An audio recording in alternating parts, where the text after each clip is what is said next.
Assalamualaikum warahmatullahi wabarakatuh. Hamdan syukranillah amma ba'd. Sahabat Indonesia Plural yang saya hormati dan saya banggakan. Salah satu keahlian Anies Rashid Baswedan itu mampu meracik kalimat, meracik bahasa. Banyak kalimat-kalimat, istilah-istilah yang telah dia ciptakan di dalam upaya membungkus kelemahannya, di dalam upaya membungkus kesalahannya. Misal, banjir itu dia katakan sebagai parkir air. Kemudian hujan deras dia katakan sebagai air yang gerombolan. Terbaru kemarin terkait utang itu ya, yang 50 miliar, yang konon menjadi 92 miliar itu, katanya itu uang dukungan. Kalau dia menang menjadi dukungan uangnya, nah kalau tidak menang baru menjadi utang. Jadi utang itu dia buat istilah sebagai uang dukungan. Kan keren kan? Nggak terlihat buruk kan? Terlihatnya sangat mulia. Kan gitu bos. Nah, sekarang dia diwawancarai oleh Mary Riana. Dibredel banyak pertanyaan. Salah satu yang ditanyakan oleh Mary itu urusan ini ada sekelompok orang yang berasumsi bahwa kalau nanti Anies terpilih jadi presiden, maka organisasi terlarang FPI HTI itu akan diaktifkan lagi, akan dilegalkan lagi, dan segala macam. Apa jawaban Anies? Pokoknya luar biasa. Nih kita lihat jawabannya saudara ya. Ini keahlian Anies, jago dia di dalam membuai lawan bicaranya.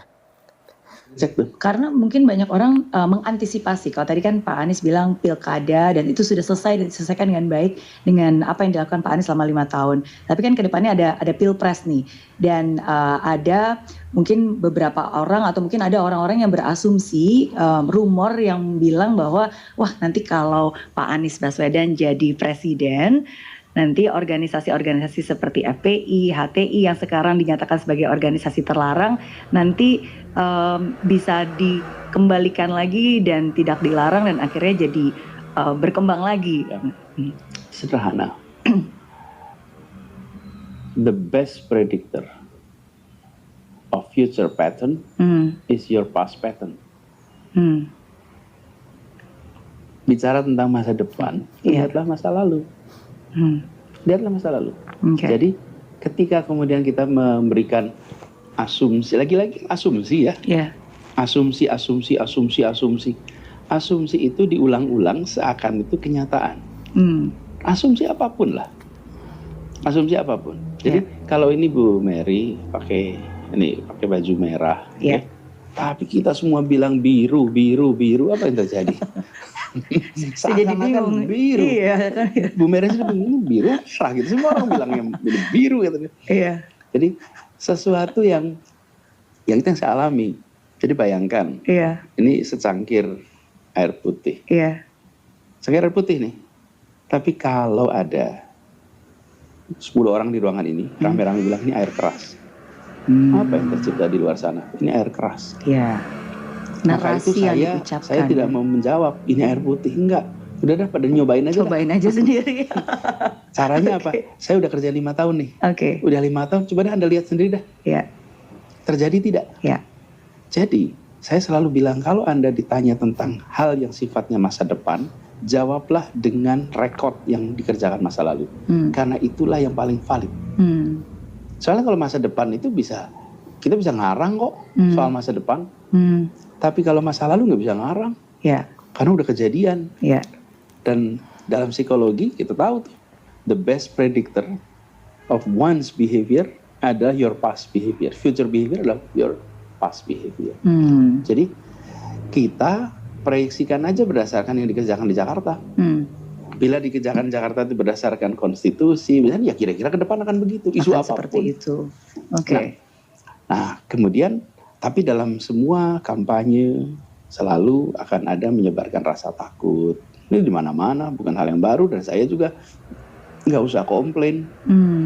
Saya dulu mengamati ngamati orang lain, sekarang saya bagian diamatin gitu.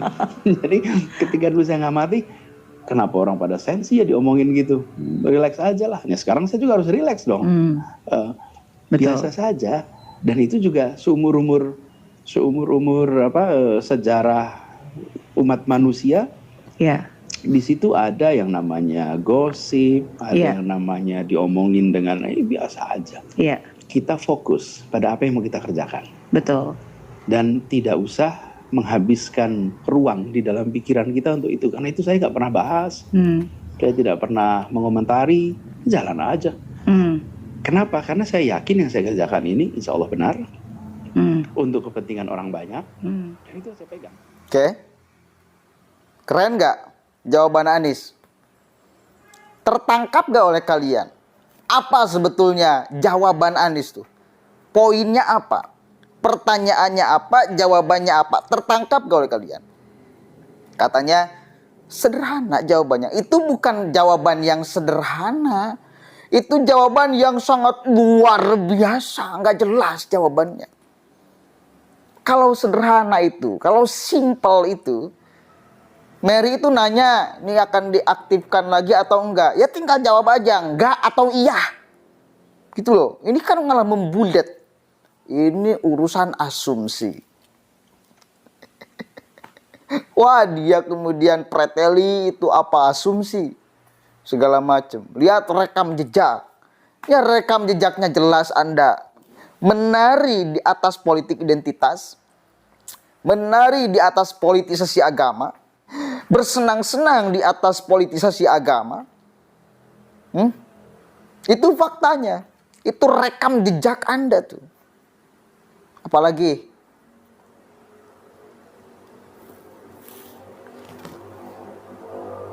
apakah ini orang kayak gini yang layak, yang cocok mimpin Indonesia?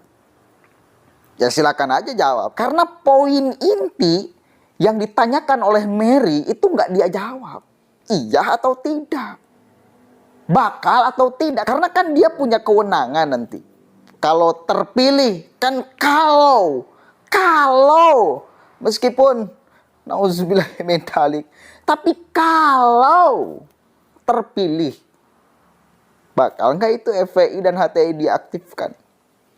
Nggak dia jawab. Dan nggak mungkin bisa dia jawab. Nggak mungkin bisa dia jawab.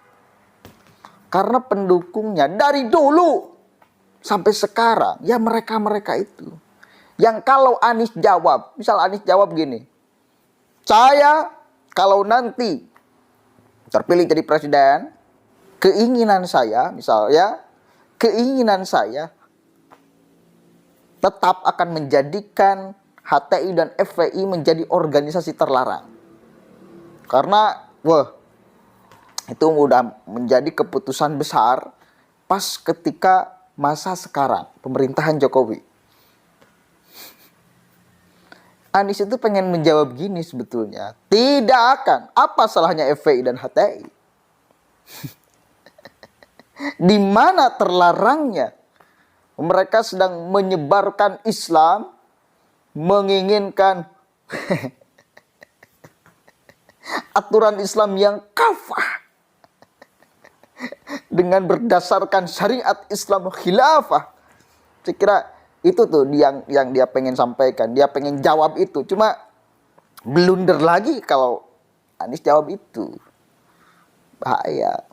Akhirnya yang dia bisa sampaikan itu ngebulet, bacot nggak jelas. Kayak gangsing muter-muter. Dan kemudian si penanya ini terbuai dalam jawaban Anies yang nggak jelas itu. Kalau yang nanya itu Najwa Shihab, pasti itu dicecer balik tuh.